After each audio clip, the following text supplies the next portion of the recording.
I'm back at the Palathon. Well done, soldier. Meet me in the vault.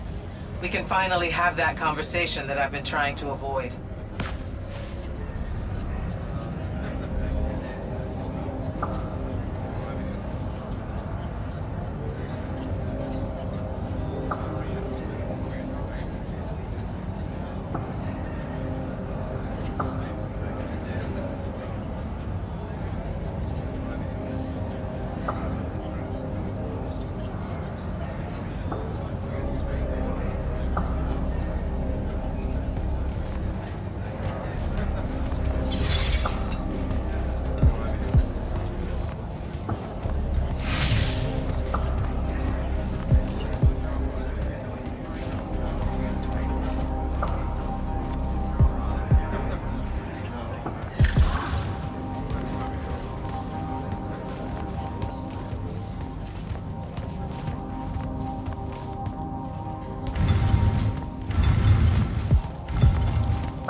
Sir? Back here, Jack.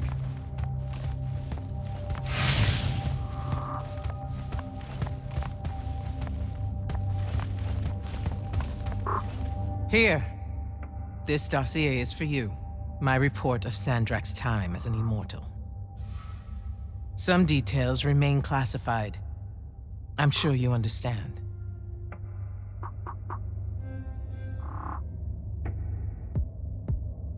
I was hoping for more than a summary. You know, for us to talk about it. It will have to do. I don't like to talk about Sandrak, because I don't like remembering him as a friend. We fought alongside each other for 30 years, Jack. I depended on him, would have given my life for his. And all of that is gone. It does me no good to relive it. To let it in, I might also invite a mercy where I can have none. Come, show me the mark you recovered from the Shrine Forge. Sure. It lets you feel the movements of the Binding Stone? Yeah. Sandrak's definitely sailing the deep mirror, but his movements are weird. erratic. Unfortunately, we can't afford to send a large force out to sea. Most of the Light's army musters at the front, and we need them to remain there. You, Zendara, and Devin will have to face Sandrak alone. Well, not exactly alone. My contact. It'll take time to wake her up. She's not— And I can guide him to wherever Sandrak is using my mark. That's the plan. Now, unless you have something else to ask me, that'll be all. You've been hiding anything and everything about Sandrak being an immortal since day one. I deserve more than a report you wrote up. Tell me, Jack, if you had a very close friend that you shared a common cause with for the longest time, a vision of what was right and true and good, and they betrayed that vision, betrayed you, how would you feel? Would you want to talk about it? Could you talk about it? If the person you once knew became someone you could never now understand? No? Judging from your silence, it sounds like you wouldn't. For the breaking of his oaths to the Order, I exiled him back to Rasharn as punishment, thinking his ancestral enemies there would be the death of him. That last part didn't work out. Not even a little bit. All right. I've got everything I need, sir. Zendara and Devin should have already returned by now. You'll all set out for the Deep Mere in the morning. Oh, one more thing. The Oromik girl, Kenzie. She wanted to speak to you when you returned from the Shrine Forge. I think she's a bit smitten with you. Yeah, I don't know if it's limited to just me, sir.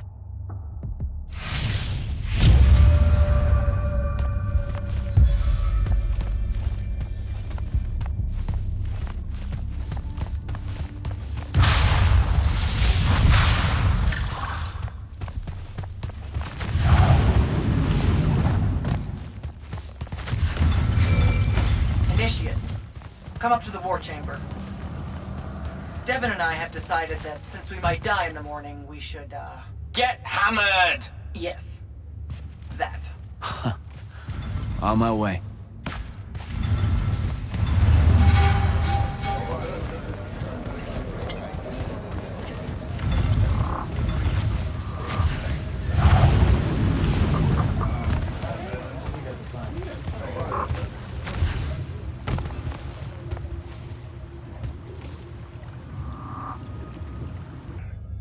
I've got 100 Alori chasing me.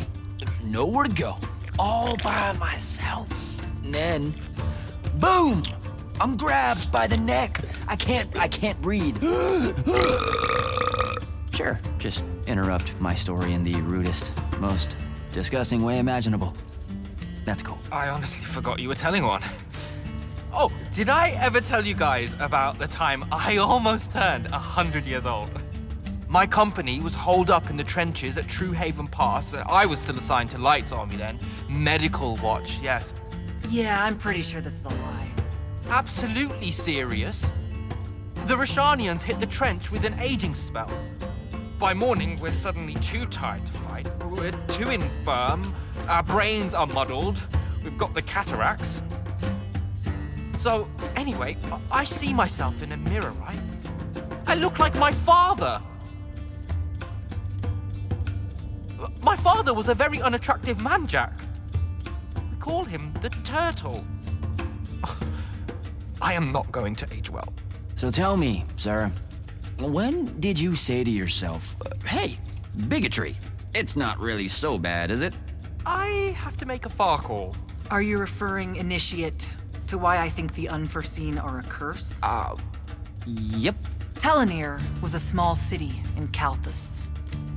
The priests there believed that the Lightless were given some divine role by the Pentasod, and they didn't allow Magni within their walls. Can you imagine? A city without magic? I'm not an asshole, so yes.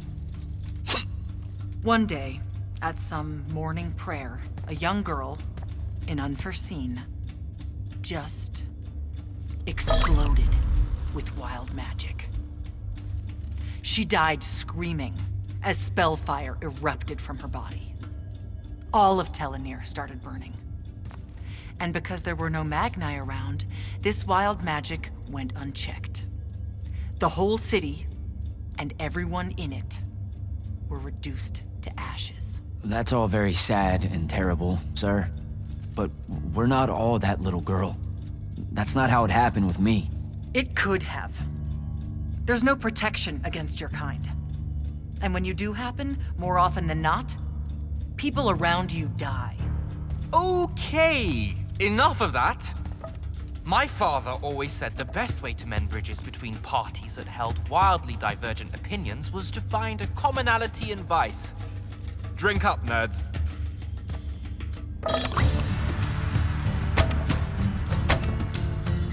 Another.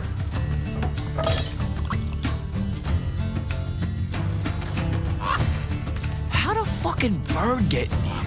Oh, good. You see it too? You still have that thing about birds. Birds absolutely do not give a shit about the way their heads look when they walk. I would be mortified. Another.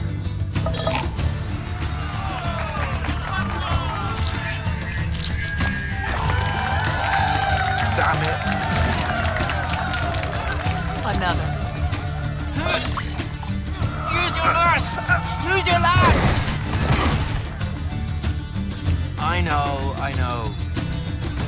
Another.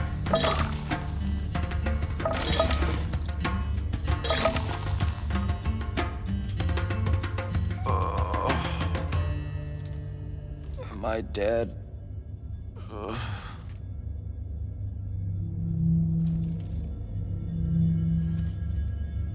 It's him, isn't it? Sandrak's moving towards the font. Showtime, then. And listen, I may not like what you are,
Jack, but I like who you are.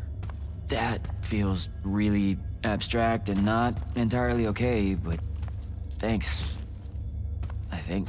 The Immortals are better because of you. And Lucium may end up surviving because an unforeseen led the charge.